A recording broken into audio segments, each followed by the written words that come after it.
If I could go back in time and tell my younger self one thing, it would be this.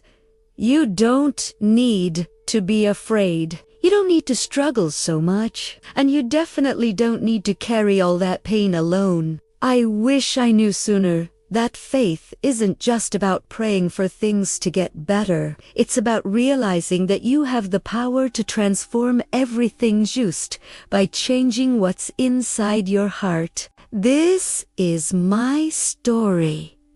And maybe it's the message you needed to hear today. Before my second pregnancy, I thought I understood what it meant to be a mother. I had my beautiful daughter, my firstborn. But the journey, it was hard, exhausting. I was weak. I was anxious. I was constantly I remember after my first C-section, I couldn't even get out of bed for 3 days. Every step was agony. It took me over 10 days just to produce milk. I thought that was normal. I thought motherhood meant suffering. And when my daughter started school, she was terrified. She'd cry every single day. I felt helpless. I thought, this is just how life is. Hard.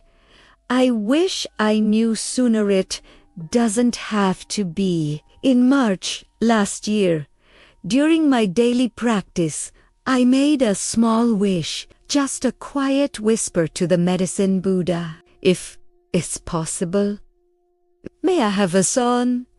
I didn't obsess over it.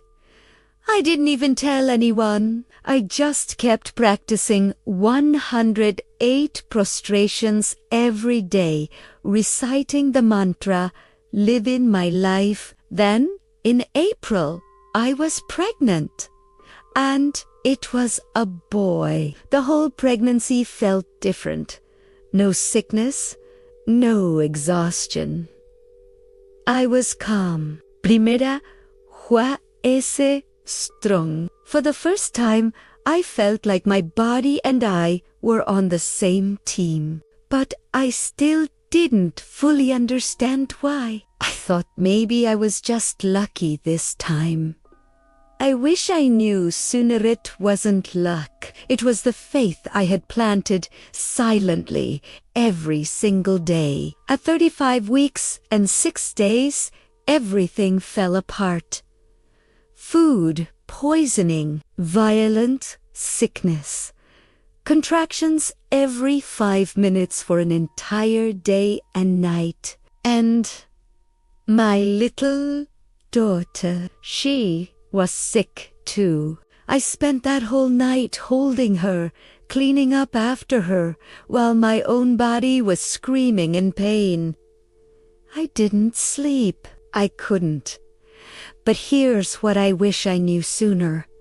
In that moment of complete exhaustion, when I had nothing left, I started chanting, just whispering, Namo Baisajuru Buddha, Ober, Andober. And somehow, I wasn't afraid. The next morning, at the hospital, the doctor said, "You're in labor. The baby is only 36 weeks. If he can't breathe or feed on his own, we'll have to transfer him to the children's hospital immediately." My heart dropped, but then I remembered something I had heard, but never truly understood until that moment. A calm mind makes all things calm. So I let go. I surrendered, and I just kept chanting. On the operating table, my body was shaken from the medication. The doctors kept telling me not to be scared, but I wasn't scared. I was peaceful. In my mind, I saw the medicine Buddha standing right beside me. His blue light wrapped around me like a blanket. When he woke up, something was different. The pain almost gone. The next morning I was walking. Day 3 my milk came in. Abundantly. After my first birth, this took 10 days of suffering. This time, it was like my body had been healed from the inside. And the May, Sun, perfect, healthy, strong. I wish I knew sooner that faith doesn't just help you through the pain. Sometimes it takes the pain away entirely. Now, I do things differently. When my daughter was scared of school, I didn't force her. I whispered to her every night while she slept.